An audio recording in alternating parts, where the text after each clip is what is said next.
ایران نے حملوں کی تازہ لہر میں اسرائیل کو چوکڑی بھلا دی۔ ایران نے 100 ہائپرسونک بیلسٹک میزائل اور 50 میزائلوں سے اسرائیل کے 8 شہروں کو نشانہ بنایا۔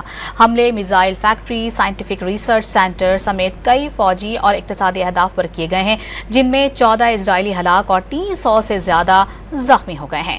سب سے زیادہ نقصان ساحلی شہر بیتلیہم میں ہوا، جہاں 10 اسرائیلی مارے گئے ہیں۔ برطانوی خبر ایجنسی نے بیتلیہم میں ہولناک تباہی کی ڈرون فوٹیج جاری کر دی۔ ایران نے حملوں کی تازہ لہر میں اسرائیل کو چوکڑی بھلا دی۔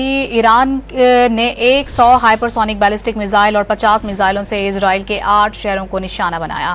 حملے missile factory, scientific research centre سمیت کئی فوجی اور اقتصادی اہداف پر کیے گئے ہیں، جن میں 14 اسرائیلی ہلاک اور 300 سے زیادہ زخمی ہو گئے ہیں۔ سب سے زیادہ نقصان ساحلی شہر بیتلیہم میں ہوا، جہاں 10 اسرائیلی مارے گئے ہیں۔